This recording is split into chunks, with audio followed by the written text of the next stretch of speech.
ہم نے رب کے حکموں کو توڑا، ہم نے پرواہ نہیں کی۔ ہم سمجھے دنیا میں آئے ہیں تو ہماری دنیا ہے، آوارہ ہوں، خواہشات نفس کے مطابق زندگی گزاریں، آنکھیں بے حیائی میں لگی رہیں، سوچیں آوارگی میں لگی رہیں، کان نغمے سنتے رہے، زبان جھوٹ بکتی رہی، ظلم و جبر کا بازار گرم رکھا، عصمتیں عزتیں پامال کرتا رہا، لوگوں کا مال لوٹتا رہا، حق غصب کرتا رہا، کلیجے اور دل چیرتا رہا، لوگوں کو زخمی کرتا رہا، لوگوں کے جذبات سے کھیلتا رہا، پرواہ نہیں کی کہ یہ دنیا ہے، امتحان گاہ ہے، چند دنوں کے لیے آئے ہیں، اللہ کے حضور پیش ہونا ہے، عملوں کا حساب ہونا ہے۔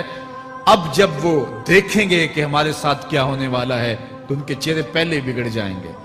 کیوں؟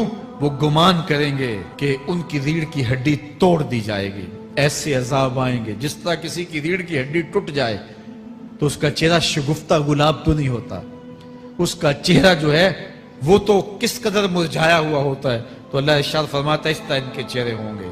ابھی عذاب آیا نہیں ہے لیکن چہرے پہلے اترے ہوئے ہوں گے، اور جب عذاب کی بھٹی میں ڈالے جائیں گے، اللہ اکبر، اور وہ سخت عذاب، حضور نے جبریل امین سے پوچھا مجھے جہنم کے عذابوں کا ذکر سناؤ۔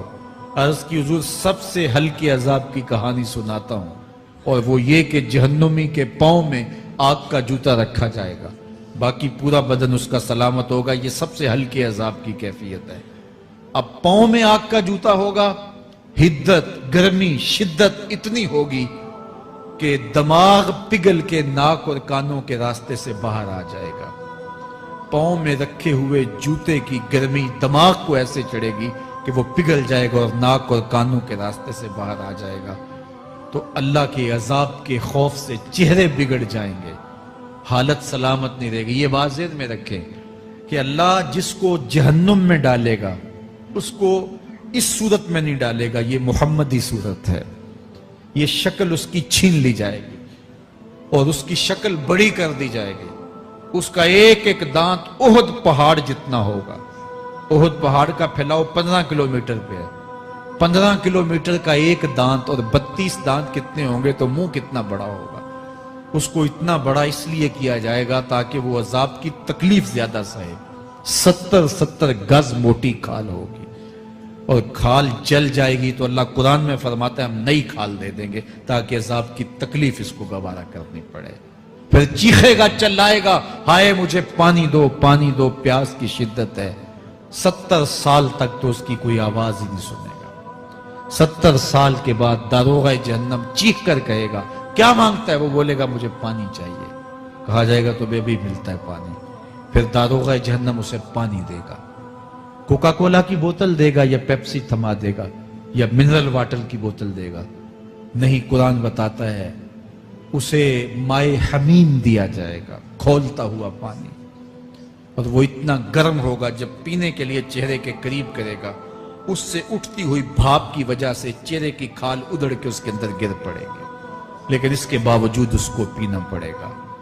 اللہ فرماتا ہے یہ دنیا ہی سب کچھ نہیں ہے، سمجھ لیا یہی سب کچھ ہے، آخرت کو بھول گئے، صبح اٹھے کام پہ چلے گئے، شام آئے آوارگی میں چلے گئے، صدائیں آتی رہی حی علی الصلاح حی علی الفلاح، کوئی پرواہ نہیں کی، نہ پیشانیوں نے سجدے کیے، نہ سوچوں میں پاکیزگی آئی، زندگی یوں گزار کے چلے گئے۔ ایسے نہیں، کہا ایک وہ ہوں گے جن کے چہرے شگفتہ گلاب ہوں گے، ایک وہ ہوں گے جن کے چہرے بگڑے ہوئے ہوں گے۔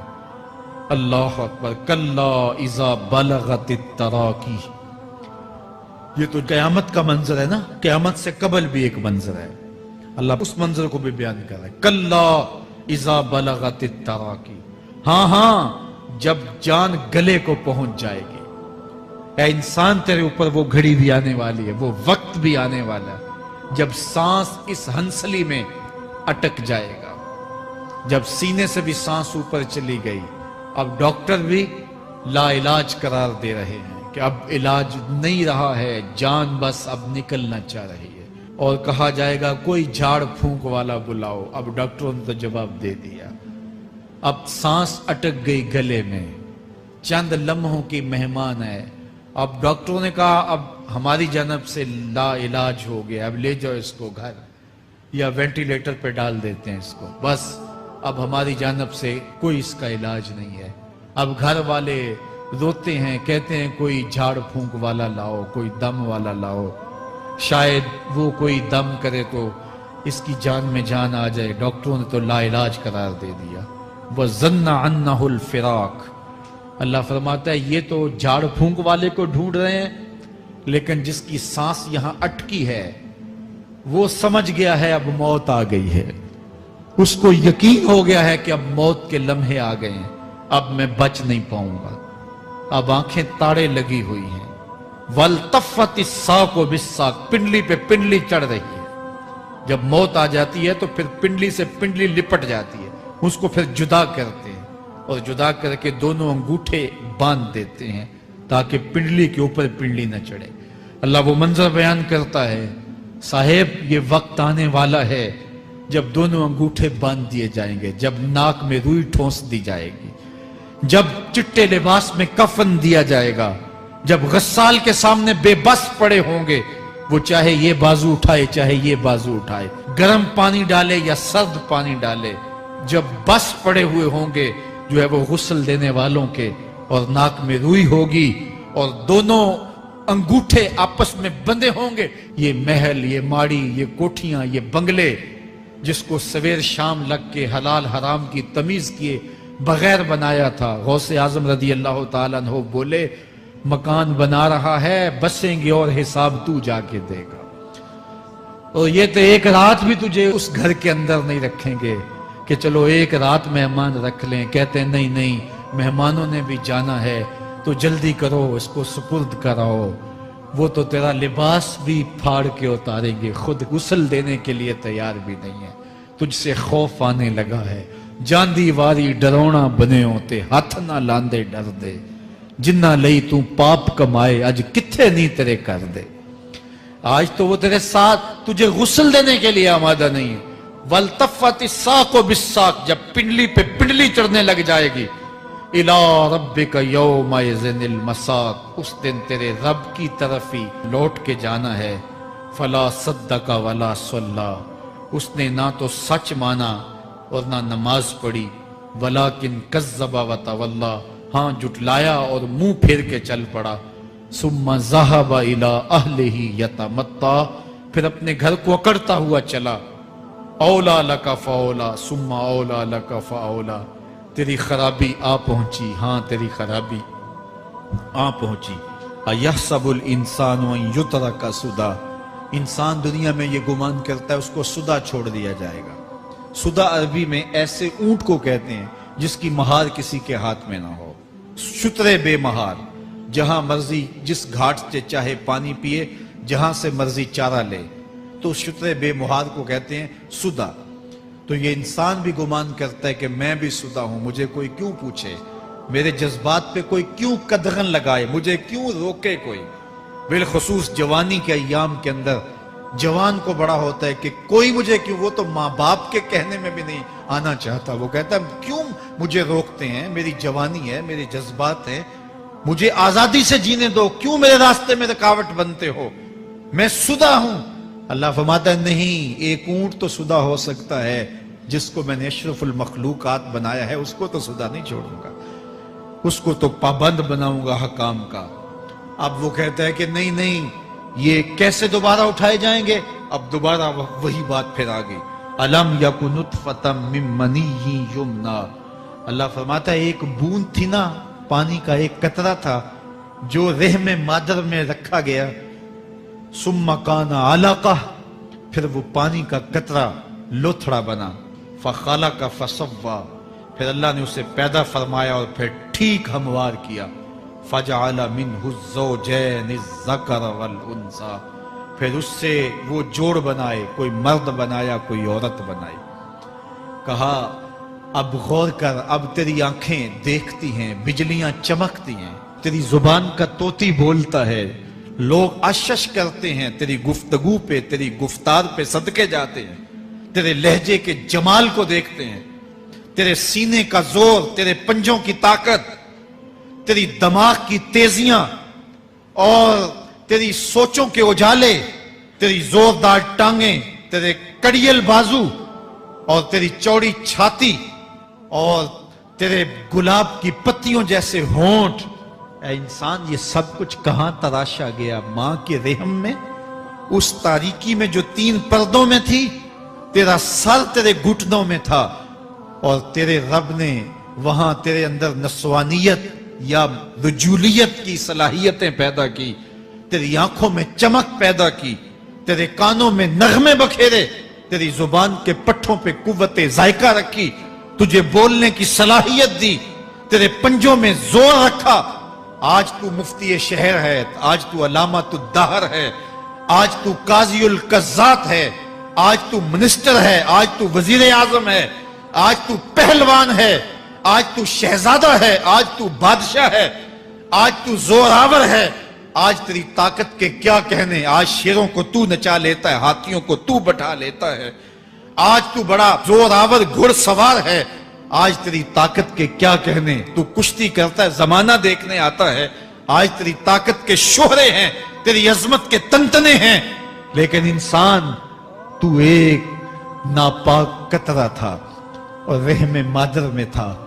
تیرے اندر یہ رنگ کس نے بھرے؟ تیرے کانوں میں نغمے کس نے رکھے؟ تجھے دماغ کی قوتیں کس نے دی؟ زبان کو بولنا کس نے سکھایا؟ آنکھوں میں توانائیاں کس نے رکھی؟ تیری زبان کا طوطی بولتا ہے، یہ سلیقے کس نے دیے؟ پھر اللہ فرمایا، کتنا زوردار بیان ہے، الیس ذالک بقادر علی ان یحیی الموتى، جو ماں کے پیٹ میں ایک نطفے کو ایک خوبصورت انسان بنا سکتا ہے، ہڈیوں کو جوڑ کے دوبارہ انسان نہیں بنا سکتا؟ کیا وہ دوبارہ تجھے کھڑا نہیں کر سکتا اپنے سامنے پیش ہونے کے لیے، جس کے حکموں کو تو نے توڑا ہے، جس کے فرامین کا تو نے مذاق اڑایا ہے؟ کیا وہ اتنا ہی بے بس ہے کہ اپنے حضور تجھے جو ہے وہ کھڑا ہی نہیں کر سکتا ہے؟ جس رب نے تجھے ماں کے شکم میں شکل دی، حضرت شیخ فرید الدین عطار بولتے ہیں، سانے کستی سلاتی می شود، ایسا کاریگر ہے مٹی سے بادشاہ بنا ڈالتا ہے۔ اس نے مٹی سے دارا و سکندر بنائے، اس نے مٹی سے جو ہے وہ رستم و سہراب بنائے، اس نے مٹی سے کیا کیا بنا دیا، جو مٹی سے بادشاہ بنا سکتا ہے، جو نطفہ رحم مادر سے جو ہے وہ شکل اور صورت اور رنگ اور جمال بنا دیتا ہے۔ تیری صورت نکھرتی ہے، تیرے ہونٹ گلابی ہیں اور تیری نرگسی آنکھیں ہیں، تیرے ریشمی بال ہیں اور تیری خوبصورت رنگت ہے، تو چال چلتا ہے تو لگتا ہے قیامت چل رہی ہے، تیرا قد رانا جو ہے وہ صنوبر کو شرماتا ہے، تیری گفتار کے تنتنے ہیں۔ جس نے اتنی خوبصورت شکل ماں کے رحم میں بنائی، کیا وہ ہڈیوں کو جوڑ کے دوبارہ انسان نہیں بنا سکتا؟ وہ دوبارہ انسان بنائے گا اور پھر تجھے اپنے حضور کھڑا کرے گا۔ اور ایک حدیث میں آتا ہے، اللہ بندے کو اپنے حضور کھڑا کرنے کے بعد اپنے سامنے سے ہٹنے نہیں دے گا جب تک 5 سوال نہیں پوچھ لے گا۔ ان عمرہ ہی فیما افنا ہو، اس کی عمر کے بارے میں پوچھے گا، کہاں ضائع کی؟ میں نے تجھے زندگی دی، 60 سال 70 سال 40 سال 50 سال، اس زندگی کو کہاں گزار کے آیا ہے؟ ان شبابہ فیما ابلا ہو، اس کی جوانی کے بارے میں پوچھا جائے گا، جوانی کہاں گزار کے آیا ہے؟ مجنوں تو نہیں بنا رہا، خواہشات کا اسیر تو نہیں ہو گیا، دیوانوں کی طرح زندگی تو نہیں گزار کے آ گیا؟ تیری جوانی کسی چوک میں تو نہیں گزری، تیری جوانی آوارگی میں تو نہیں گزری، ساری رات سوشل میڈیا کے اوپر گندگی اور غلاظتیں تو نہیں دیکھتا رہا؟ تیری زندگی گزری کہاں ہے؟ تیری جوانی گزری کہاں ہے؟ اگر کوئی جواب نہ ہوا تو پھر کیا جواب دے گا؟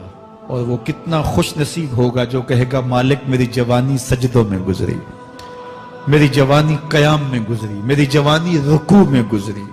میرے حضور فرماتے ہیں، سبعۃ یظلھم اللہ فی ظلہ یوم لا ظل الا ظلہ، 7 اشخاص ایسے ہیں قیامت کے دن جب کوئی سایہ نہیں ہوگا، اللہ ان 7 کو اپنے عرش کا سایہ دے گا۔ ان میں سے دوسرا شخص میرے حضور نے بیان فرمایا، وَشَابٌ نَشَأَ فِي عِبَادَةِ اللَّهِ، وہ جوان جس کی جوانی اللہ کی عبادت میں گزرے۔ جوانوں، اپنی زندگی کو مالک کی دہلیز پہ لے آؤ،